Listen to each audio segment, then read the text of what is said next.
एक अमीर महिला चाहती थी कि उसका शरारती आर्यन थोड़ा समझदार बने, इसलिए उसने उसे अनुशासन सिखाने के लिए गांव भेजने का फैसला किया। उसे एक गरीब लड़की मिली जो पढ़ाई में बहुत अच्छी थी। उसने वादा किया कि जब तक वह लड़की उसके आर्यन के बागी स्वभाव को बदल नहीं देती तब तक वह रिया की दादी के इलाज का सारा खर्च उठाएगी। यह सुनकर रिया तुरंत मान गई। तभी नौकर आर्यन को वहाँ ले आया। लड़के को वहाँ का माहौल बिल्कुल पसंद नहीं आया और उसने कहा कि वह ऐसी बेकार जगह पर कभी नहीं रहेगा। धनी महिला को लगा कि वह बहुत बदतमीज है। उसने उससे कहा कि जब तक वह अपनी आदतें नहीं ठीक करता वह उसे घर वापस नहीं ले जाएगी। आर्यन को लगा कि उसकी माँ बस उसे डराने की कोशिश कर रही है, लेकिन जब उसने देखा कि माँ सच में चली गई है तो वह घबरा गया और रोते हुए माँ से उसे वापस ले जाने की गुहार लगाने लगा। उसने कितनी भी मिन्नतें की लेकिन माँ का दिल नहीं पिघला। आखिर में आर्यन के पास रिया के घर जाने के अलावा कोई चारा नहीं था, लेकिन जैसे ही वह कमरे में गया उसने शिकायत की कि उसका घर बहुत खराब है। उसकी अनिच्छा देखकर रिया उसे सीधे घर के पीछे बने सुअर के बाड़े में ले गई और कहा कि वह सुअरों के साथ सो सकता है। आर्यन गुस्से से भर गया। उसे लगा कि रिया जानबूझकर उसे चिढ़ा रही है, इसलिए उसने लड़की द्वारा जमा किए गए मक्के के सारे दाने सुअरों पर डाल दिए, यह कहते हुए कि वह बस उसे गुस्सा दिलाना चाहता था। रिया को बहुत गुस्सा आया। अगले ही पल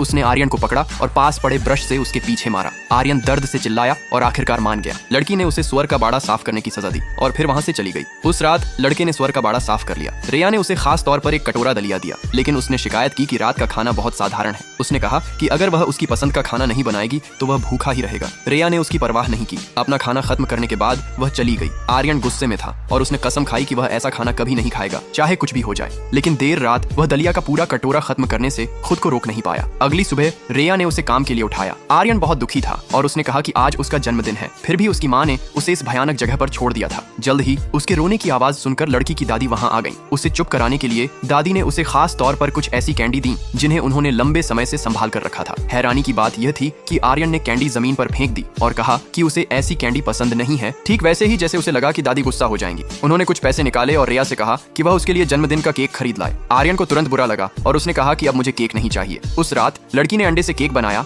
और उसके ऊपर एक मोमबत्ती लगाई। दादी के मोमबत्ती जलाने के बाद रिया ने आर्यन के सिर पर फूलों का ताज पहनाया। आर्यन का दिल भर आया। असल में उसके माता पिता हमेशा काम में इतने व्यस्त रहते थे कि उसके जन्मदिन पर ध्यान ही नहीं दे पाते थे। उसने कभी नहीं सोचा था कि उसे उस रिया और उसकी दादी के जरिए फिर से परिवार का प्यार और अपनापन महसूस होगा। अपनी विश मांगने के बाद उसकी आंखों से खुशी के आंसू छलक पड़े। ऐसे मजेदार वीडियो के लिए एक लाइक और